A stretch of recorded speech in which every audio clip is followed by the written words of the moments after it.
Hi hello good morning. నిన్న AP set exam జరిగింది. దాంట్లో మ్యాచింగ్ సిస్టంలో ఇచ్చేసి డబల్ మ్యాచింగ్ ఇచ్చాడు. అది నేను మీకు చెప్పాలనుకుని వీడియో చేస్తున్నాను. డబల్ మ్యాచింగ్ చూడండి. ఫస్ట్ ఇక్కడ ఏమడిగాడు, ఫస్ట్ దాంట్లో చిప్కో ఆందోళన, తెహరీ డ్యామ్, నిశ్శబ్ద లోయ, నర్మదా బచావో ఆందోళన, ఇవన్నీ ఉద్యమాలకు సంబంధించి. దీంట్లో వచ్చేసి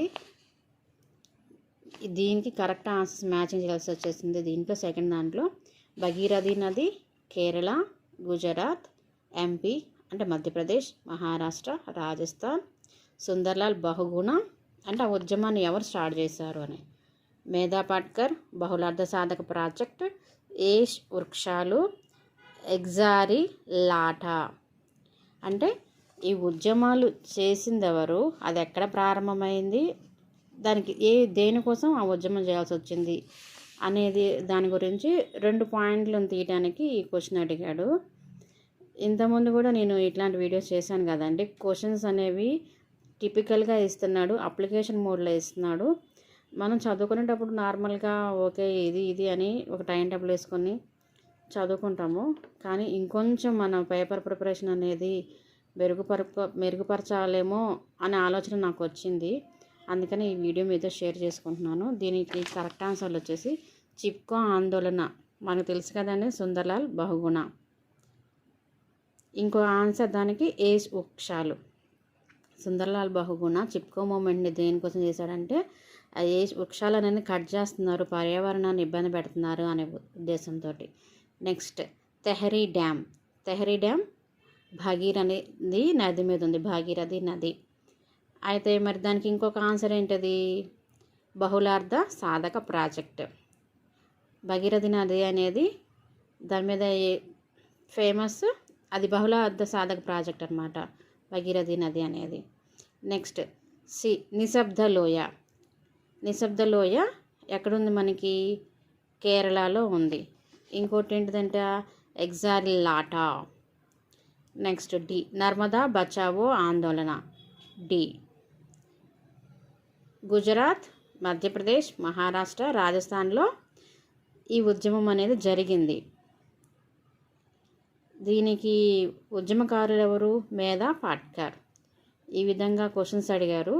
ఈ ఒక క్వశ్చన్కి 2 ఆన్సర్లు, ఓకేనా. మ్యాచింగ్లో ఒక మ్యాచింగ్ చేసేవాళ్ళం మనం ఇంతకుముందు. చిప్కో మూమెంట్ అంటే ఏం చేసేవాళ్ళం, సుందర్లాల్ బహుగుణ అని మ్యాచింగ్ చేసుకునేవాళ్ళం.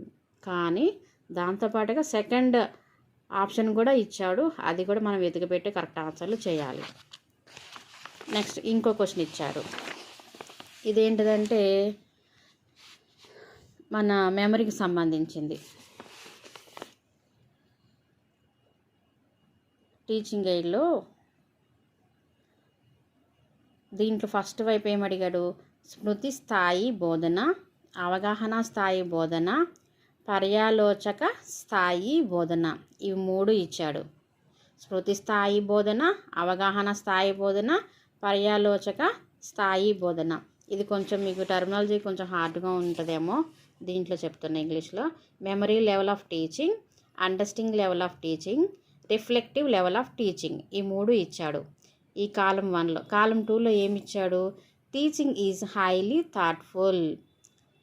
Teaching is highly thoughtful. Second one, the new knowledge acquired is related to previously acquired knowledge. Study material is presented in a sequential order. Fourth one, at this level study material is neither organised nor preplanned. Fifth one, it is called as thoughtless teaching. Sixth one, students compare the living things and non-living things అంటే variation చేయగలుగుతారు అని. దీనికి వచ్చేసి answer B.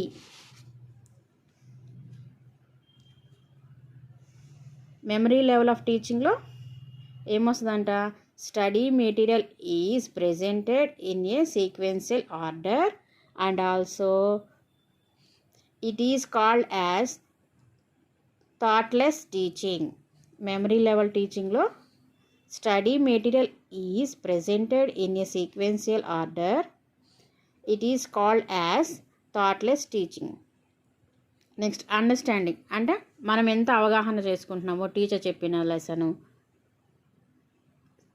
ఇది వచ్చేసి the new knowledge acquired is related to previously acquired knowledge. Sixth one, students compare the living things and non living things. ఇప్పుడు మనం living things non living things ఒక లెసన్ చెప్పినప్పుడు పిల్లలు ఇప్పుడు లివింగ్ థింగ్ అంటే జీవించగా move అవుతారు, బ్రీత్ చేస్తారు, అవి చెప్పగలగాలి. నాన్ లివింగ్ థింగ్స్ అంటే అవి కదలవు, మనం కదిలిస్తేనే కదులుతాయి.